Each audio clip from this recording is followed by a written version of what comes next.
if I told you that the next and future generations of Americans could have higher IQs, helping them perform better in school, be more productive in the workplace, foster innovation, and contribute to making the world a better place? Well, that opportunity exists, but it exists for a short window of time. I became a dietitian to help people realize their best selves through food and nutrition. And if there's one time in life where it's most important to get nutrition right, it's during pregnancy and the early years of life. In this period of time, nourishment for both mom and baby can make the greatest impact in setting a child on a pathway to lifelong wellness. And it's called the first 1,000 days.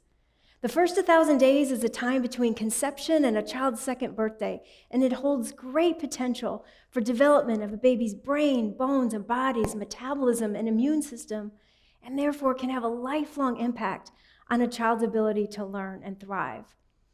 Now think about this. In the first month of pregnancy, a baby has about 10,000 brain cells. And by the 6th month of pregnancy, a baby has about 10 billion brain cells. The brain grows more rapidly in the first 1,000 days than any other time in life, and it needs certain nutrients to support this very rapid rate of growth. Now, what's concerning is that many women of reproductive age aren't meeting recommendations for key nutrients. In fact, the White House has declared a maternal health crisis in the U.S., emphasizing the devastating effects for Black women, for Native women, for women in rural communities who all experience higher rates of poor pregnancy outcomes. So the quality of mom's diet is really important in an infant's development, and that includes their intellectual development. And to that point, the American Academy of Pediatrics has identified 14 building block nutrients when it comes to early brain development. And I'd like to call out one of them in particular because it's of growing public health concern. It has significant implications for babies' brain development and potential cognitive capacity. And most people are completely unaware it's being underconsumed and what to do about it. And the nutrient is the mineral iodine. Iodine plays a role as early as the first few weeks of pregnancy and continues beyond birth to influence brain development throughout early childhood. In fact, the iodine brain development connection is so significant that the World Health Organization has identified iodine deficiency as the most preventable cause of intellectual disability in the world. Now, iodine isn't top of mind for most of us as a nutrient of concern today, but a century ago, iodine deficiency was a substantial public health problem in the US. It was solved by adding iodine to salt, iodized salt. It was introduced in the 1920s as a way to increase population level intake of iodine. It was highly effective because by the 1950s, iodine deficiency in this country was essentially eliminated.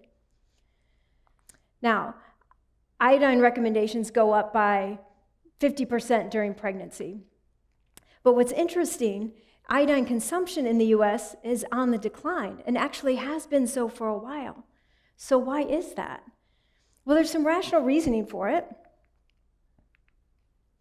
Public health awareness, encouraging Americans to consume less salt, has had an impact on the use of iodized salt. Consumers are turning to specialty salts, sea salts, and the like, and those don't contain iodine. And many Americans are under-consuming naturally good sources of iodine in the diet. And the top sources are dairy foods, like milk, cheese, and yogurt, along with a few other foods like seafood and eggs. And so while iodine recommendations go up during pregnancy, shockingly, a recent study published by the American Journal of Clinical Nutrition, researchers found that the majority of pregnant women aren't meeting iodine recommendations. And even more concerning, research shows even mild forms of iodine insufficiency can impact babies' intellectual ability. Because many pregnant women aren't meeting iodine recommendations, there's urgency in curbing this growing public health issue now. So what's the solution? How do we ensure every child receives a fair shot at achieving their full intellectual potential? Well, one, the medical and health professional communities would benefit from more nutrition training and in collaboration with registered dietitians to reach more and teach more pregnant women and parents who need their time and attention. Routine screening for food insecurity and ensuring those in need have access to important programs providing nutritious food, like the Special Supplemental Nutrition Program for women, infants, and children, is also part of the nutrition security solution.